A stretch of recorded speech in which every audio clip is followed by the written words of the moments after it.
Niining panahon nga ang putling ebanghelyo gihagit sa mga hiwi nga pagtulunan. Kinahanglan mubarog ang mga tinunan ni Kristo sa pagpakigbisog sa paglaban sa pagtuo nga makausa ug alang sa tanang panahon gihatag sa Dios ngadto sa iyang katawhan.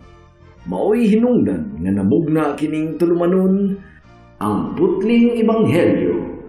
30 minutos nga pagsabwag sa tinuod nga ebanghelyo kauban ni Pastor Jeremias Hangad. Ang putling ebanghelyo tulumanon nga gihatod kaninyo sa Unidos Community Bible Fellowship sa Unidos Plaridel, Misamis Occidental. Ang putling ebanghelyo, ang putling ebanghelyo, ang putling ebanghelyo.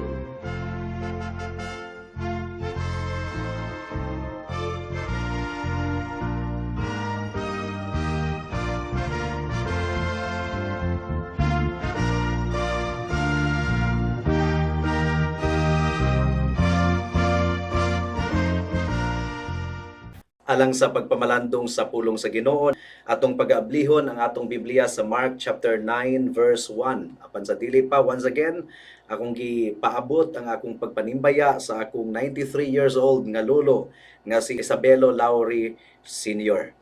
Mark chapter 9 verse 1. Ang giingon dinhi mga kaigsunan. Unya miingon siya, timan ikini, pipila kaninyo dinhi, dili mamatay hangtod nga makita nila ang pag-abot sa gingharian sa Dios. May the Lord bless the proclamation of His Word today. Usa sa major nga tema sa pagpangwali sa atong Ginoong Hesukristo mga kaigsuunan, mao ang gingharian sa atong buhi nga Dios. Matod pa sa Lucas kapitulo 8 bersikulo 1 ang giingon dinhi, wala madugay miadto si Jesus sa kalungsuran ug sa kabalangayan diin nagwali siya sa maayong balita mahitungod sa gingharian sa Dios. So major nga tema kini sa pagpangwali ni Jesus. Matthew 4:23. Unya gilibot ni Jesus ang tibuok Galilea ug nagtudlo siya sulod sa ilang mga sinaguga. Nagwali sa maayong balita bahin sa gingharian sa Dios ug nag-ayo sa mga masakiton. Again, ang tema sa pagpangwali ni Jesus mahitungod sa gingharian sa Dios. Ug ang mga sumbingay sa atong Ginoong Hesukristo nagsugod sa the kingdom of God is something like this. Matthew chapter 13 verse 24. Unya misugilon si Jesus kanilag laing sambingay. Ang gingharian sa Dios nahisama sa usa ka tawo nga nagpugas sa maayong binhi didto sa iyang uma. So, panig-ingnan kini mahitungod sa gingharian sa Dios. Matthew chapter 13 verse 1. Unya misugilon si Jesus kanilag laing sambingay. Ang gingharian sa Dios sama sa liso sa mustasa nga gikuha sa usa ka tawo ug gipugas didto sa iyang uma. Ang mga sumbingay ni Jesus pulos nagsugod mahitungod sa introduction sa gingharian sa Dios. So atong gi-establish mga kaigsunan ang atong observation nga ang major nga tema sa mensahe sa atong Ginoong Hesukristo mao ang mensahe mahitungod sa gingharian sa Dios. What about the apostles of the Lord Jesus Christ? Nagwali usab ang mga apostoles mahitungod sa gingharian sa Dios. Acts chapter 28 verse 23. Ang giingon dinhi, busa nagtakda silag panahon sa pagpamati kang Pablo ug sa maong adlaw daghan ang miadto sa balay nga giabutan ni Pablo. Gikan sa buntag hangtod sa gabii, iyang gipasabot ngadto kanila ang mensahe ug gipamatud-an ang mahitungod sa gingharian sa Dios. So ang tema sa pagpangwali ni Pablo mahitungod sa gingharian sa Dios. Naninguha usab siya nga mutuo sila kang Hesus pinasikad sa balaod ni Moises ug sa mga sinulat sa mga propeta. Nausab kini sa Acts chapter 28 verse 30 to 31. Sulod sa duha ka tuig nagpuyo si Pablo sa usa ka dapit nga iyang giabangan ug giabi-abi niya ang tanan nga miduaw kaniya, gisangyaw niya ang gingharian sa Dios ug nagtudlo siya mahitungod sa Ginoong Hesukristo. Gihimo niya kini sa dakong kaisog ug walay nakasanta kaniya. So definitely Paul was also preaching about the kingdom of God. Now, atong makita sa atong teksto karon sa Mark chapter 9 verse 1 nga giingon ni Jesus nga ang gingharian sa Dios taliabot na. In fact, sa henerasyon kuno sa mga naminaw ni Jesus sa verse 1, masaksihan kuno nila ang pag-abot sa gingharian sa Dios.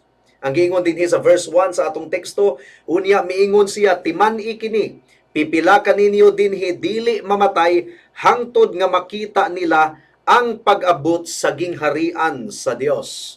So karong adlaw mga kaigsuonan, atong dadon ang atensyon sa matagusa mahitungod sa mahinungdanon kaayong subject sa gingharian sa Dios.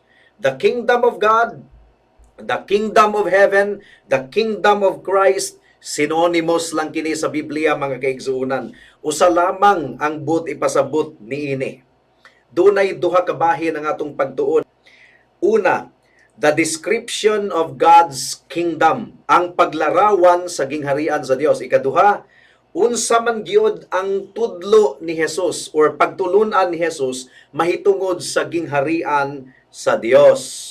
Unahon nato ang unang punto, the description of God's kingdom. Well, first of all, ang gingharian sa Dios, klaro kaayo ang description sa Biblia. Klaro kaayo ang paglarawan sa Biblia mahitungod sa gingharian sa Dios.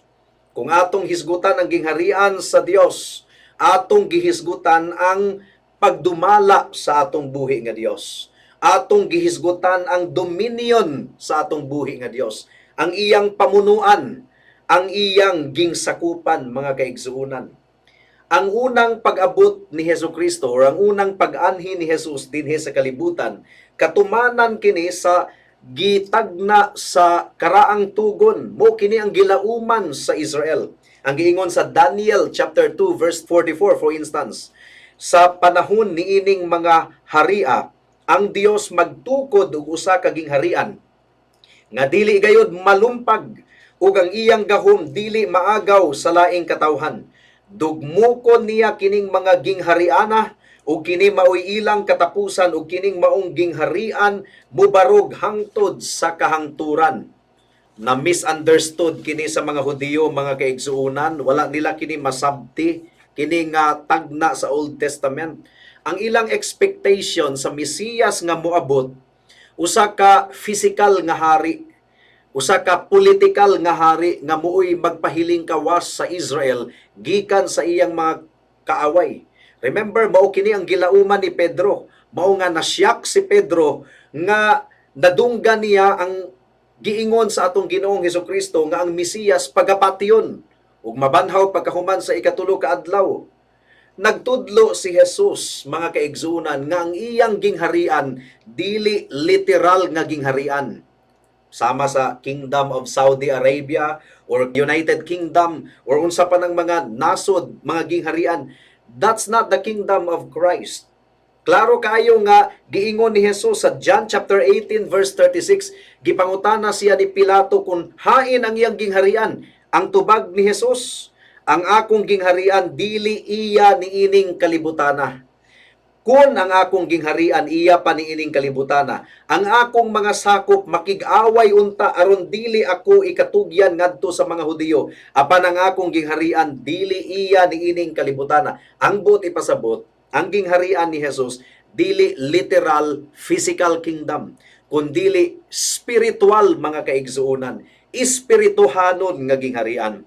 Lucas kapitulo 10 bersikulo 8 hangtod sa 9 ang giingon dinhi, kun moadto kamo sa usa ka lungsod ug dawaton kamo nila, kaon sa idalit kaninyo, ayuha ang mga masakiton ni adtong lungsura ug ingna ang mga tawo didto nga hapit na moabot kanila ang paghari sa Dios o ang gingharian sa Dios. So, klaro kaayo nga ang gingharian sa Dios dili literal, dili iya niining kalibutana. Pero ang tanang mga nahisakop sa gingharian sa Dios, mamatikdan kini sa mga katawhan. Mamatikdan kini mga kaigsuonan.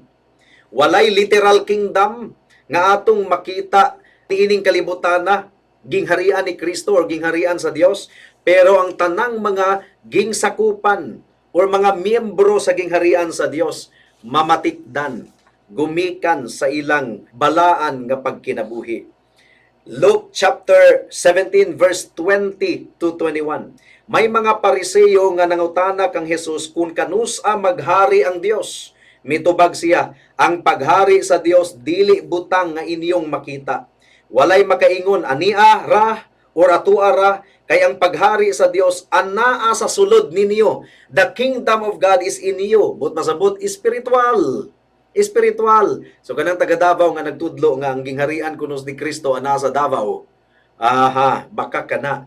Gumikan kay ang gingharian ni Kristo anaa kuno sa atong kasing-kasing. Dili kini literal nga kingdom mga kaigsuuna nga dunay palasyo nga atong makita sama sa Malacañang Palace. No, that's not what the Bible teaches.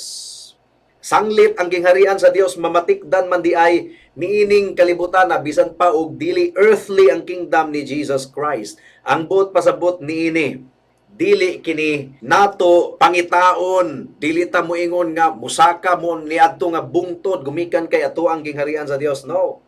Colossians chapter 3 verse 1 and 2 ang giingon dinhi, sanglit gibanhaw naman kamo uban ni Kristo, tinguhaa ang mga butang nga atua sa langit diin naglingkod si Kristo sa iyang trono sa tuo sa Dios. Huna-hunaa ang mga butang langit nun, dili ang yutanon. So, ang gisulatan ni Pablo niini nga mga taga-Kolosas, gipasabot ni Pablo nga si Kristo naglingkod na sa iyang trono dito sa langit. Ug kinsa ang gingsakupan sa iyang gingharian? Apil ang mga taga-Kolosas nga gisulatan ni Pablo. Apil sila. Apil ang mga magtutuo sa tibuok kalibutan. Wala na'y Hudiyo, wala na'y Hintil. The kingdom of God is spiritual, dili kini physical. John chapter 3 verse 12. Ang mga gingsakupan sa gingharian sa Dios, aniya nagpuyo niining kalibutan na, pero mailhan gayon sila, mamatikdan sila sa mga tao. Muingon ang mga tao nga lahi ra man gyud sila og kinabuhi, no? Ang kasagara sa mga tao dinhi sa kalibutan kung insultuhon, muinsulto usab og balos. Kung tamayon, mutamay usab og balos. Pero ang mga miyembro sa gingharian sa Dios adunay pagpailob. Iampo ang mga kaaway, iampo ang mga nagbuhat og dautan batok kanila, magpakita og pagka mapainobsanon, mubarog, bisan pa sa kalisod sa panahon, dili reklamador, kundili tumanon ang giingon sa pulong sa Ginoo, in everything give thanks, for this is the will of God. John 3:12, kung dili ka mutuo sa akong gisulti kanimo mahitungod sa mga butang niining kalibutana, unsaon mo man pagtuo konsultihan ko ikaw mahitungod sa mga butang sa langit. Oh, you see, ang gingharian sa Dios dili lagi kuno ma-measure sa mga makita nato niining kalibutana. So walay makaingon nga ang gingharian sa Dios atoa sa Roma ang headquarter or atoa sa Jerusalem. No. Ang giingon ni Jesus, the kingdom of God is in you, anaa sa inyong kinasuluran. So it is a spiritual kingdom. Philippians chapter 3 verse 18 to 20, gisultihan ko na kamo niini sa makadaghan ug karon sublion ko kini pag-ingon uban sa mga luha. Dunay daghan nga magkinabuhi, sukwahi sa katuyuan sa kamatayon ni Kristo sa krus. Musangko gayud sila sa kalaglagan. Ang ilang gipakadios mao ang ilang lawas nung kailibgon. Ug nagpasigarbo sila sa angay unta nilang ikaulaw, ug naghuna-huna lamang sila sa mga butang niining kalibutana. Apan ang atong puloy-anan atua sa langit, ug mahinangpon kitang nagpaabot sa pag-anhi sa atong manunubos gikan sa langit, ang atong Ginoong Hesukristo. Grabe no, gihisgutan ni Pablo dinhi nga gipasigarbo kuno sa mga tawo ang mga butang nga angay unta nilang ikaulaw. Nahitabo na ba kini sa atong panahon? Yes. Nahitabo na gani sa panahon ni Apostol Paul, karon pa kaha. Pride March. Ang mga bakla, ang mga LGBT, doon na sila'y gitawag nga Pride March. Marcha sa garbo. Ang mga butang nga angay untang ikaulaw, ilang gipasigarbo. So, kini nga gingharian ni Kristo, nahitabo na kini sa atong kapanahunan karon. The kingdom of God is in you. Klaro kayon sa giingon ni Hesukristo. Pero ang gingharian sa Dios, masaksihan nato kini nawong sa pagbalik na sa atong Ginoong Hesukristo. Nasugdan kini ni adtong unang pag-anhi ni Kristo dinhi sa kalibutan, ilabi na ni adtong pagkabanhaw sa atong Ginoong Hesukristo. Nasaksihan kini sa mga tawo.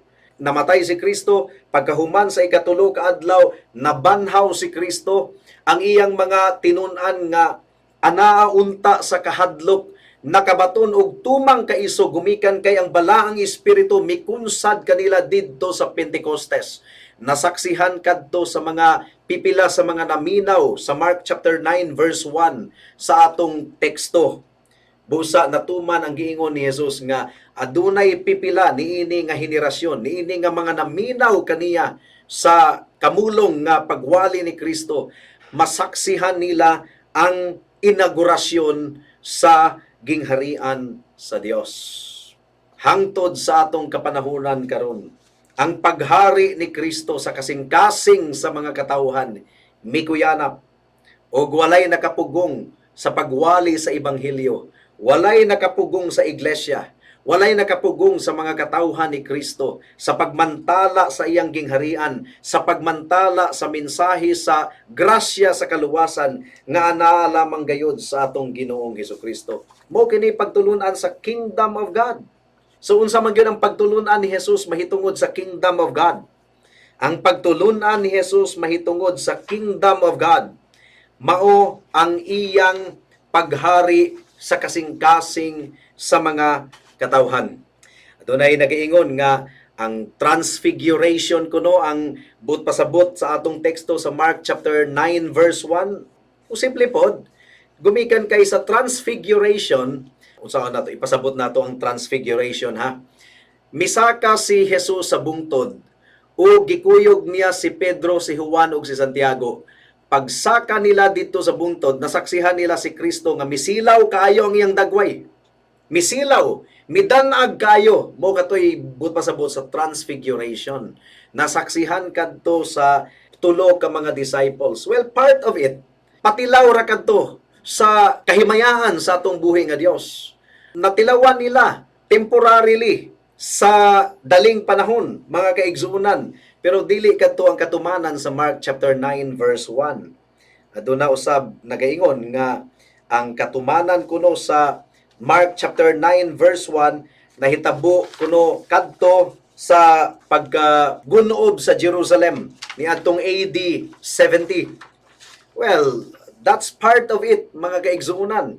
Gumikan kay ang pagkagunob sa Jerusalem niadtong AD 70 mao katoy sinyalis nga natapos na ang daang tugon, natapos na ang Old Covenant, ug napulihan na ug New Covenant, mga kaigsuunan. Gumikan kay ang Jerusalem, ang ancient Jerusalem, nagunob ug hangtod karon wala gyud matukod pag-usab ug dili na gyud kana matukod pag-usab. Gumikan kay ang daan, ang anino natapos na, napulihan na sa tinuod nga gingharian sa Dios.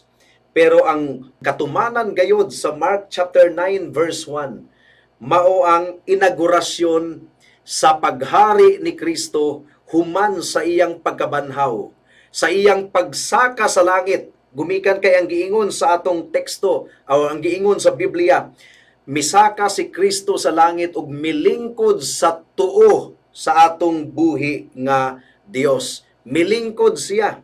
Bot pasabot, nagsugod siya sa paghari. He has been the King of Kings and the Lord of Lords even before the foundation of the world. But the formal inauguration of His kingdom, of His dominion, nahitabo ni adtong nabanhaw siya ug mikayab pag-usab didto sa langit ug milingkod siya sa iyang tuong trono ug naghari sa kasing-kasing sa iyang mga katawhan. Naghari na ba si Kristo karon? Oh yes. The kingdom of God is in you. Ug ang tanang mga sakop sa gingharian sa Dios magkinabuhi gayod nga balaan sa iyang atubangan. Acts chapter 1 verse 8, buhat kapitulo 1 bersikulo 8, apan kun mukunsad na kaninyo ang Espiritu Santo, makadawat kamo gahom ug mahimo kamong akong mga saksi sa Jerusalem, sa tibuok Judea ug Samaria ug sa tibuok kalibutan. Hangtod karon ang tibuok kalibutan nasangyawan na sa mensahe sa ebanghelyo. So, unsa ang pagtulunan ni Kristo mahitungod sa gingharian sa Dios? Ang gingharian sa Dios dili physical, dili political, kundili ang gingharian sa Dios spiritual, ug mamatikdan ang paghari sa Ginoo sa mga katawhan, sa kasing-kasing sa mga katawhan, gumikan sa bag-o nilang kinabuhi. Matud pa sa 2 Corinthians chapter 5 verse 17, if anyone is in Christ, he is a new creation. Ang mga Pilipino, bisag asa kapunta mga kaigsuunan, mailhan gyud nimo ang mga Pilipino.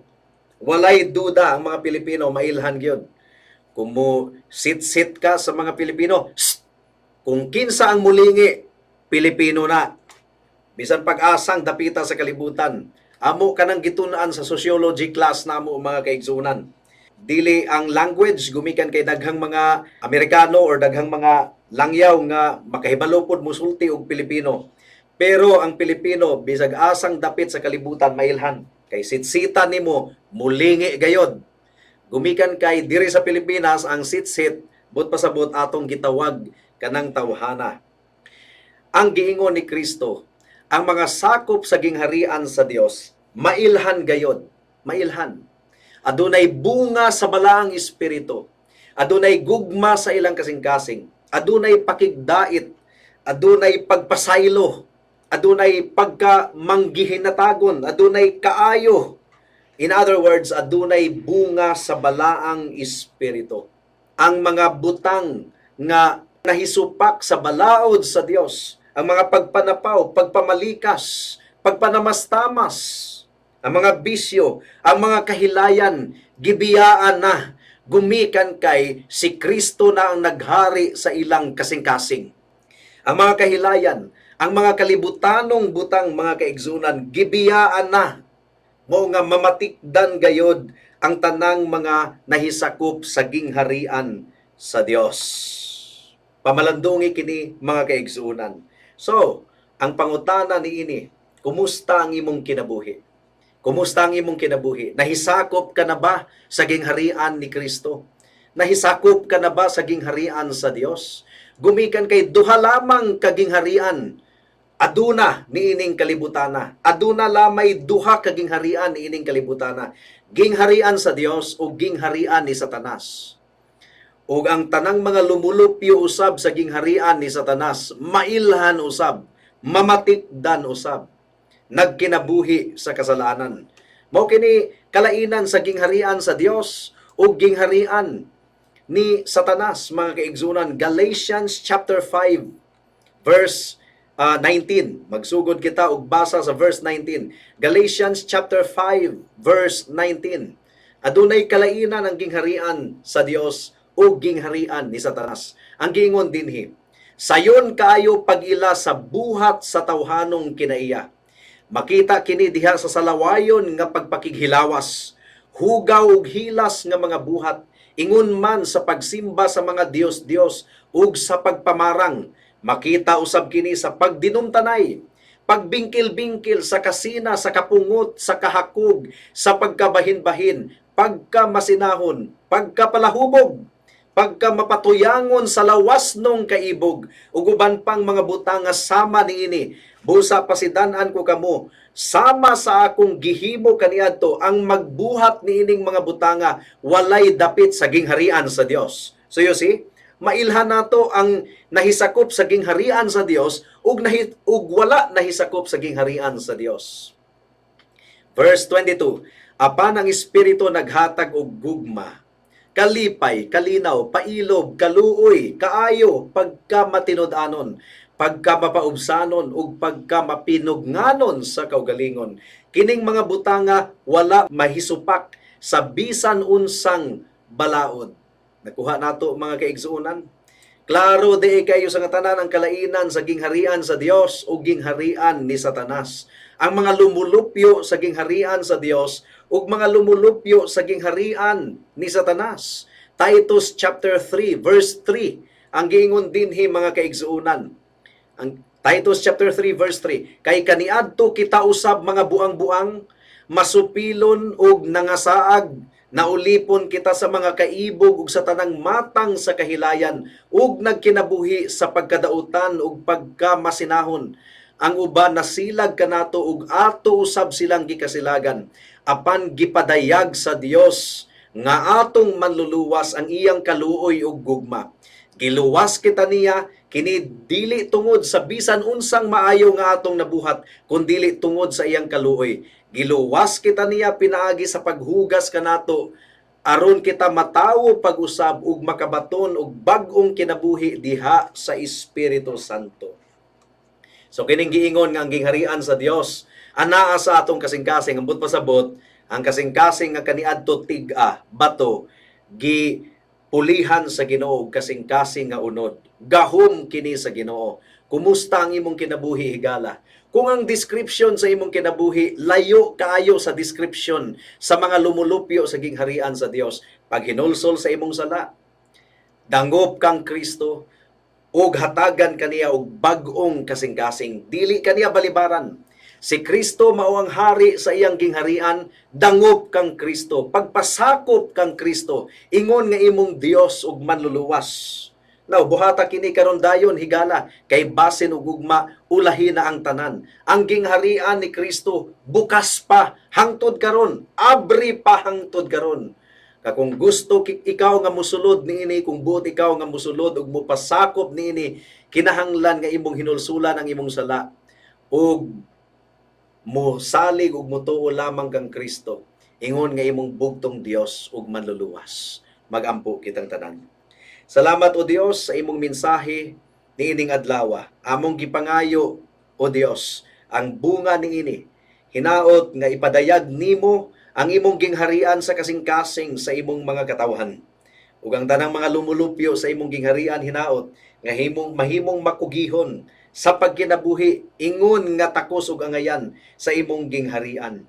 O Dios, tabangi kami, huyang kami o Dios, pero ang imong grasya igo na alang kanamo nga magsustinar. Ania kami niining kalibutana, pero wala kami nahisakop niining kalibutana, kundili nahisakop kami sa imong gingharian ug sa imong pagbulutan ug kini pinaagi lamang sa grasya ug dili tungod sa among kaugalingon. Salamat o Dios. This we pray in Jesus' name. Amen.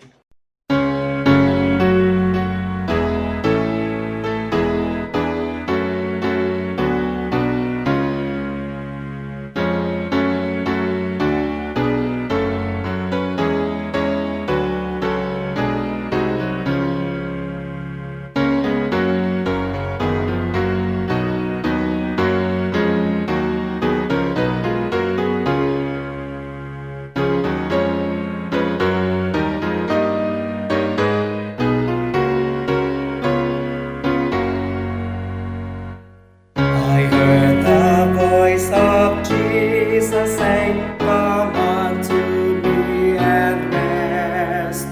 Lay down the weary one, lay down thy head upon my breast." I came to Jesus as I was, weary and worn and sad. I found in Him a resting place, and He has made me glad. I heard the voice of Jesus say, "Behold, I freely give the living water, thirsty one, stoop down and drink and live."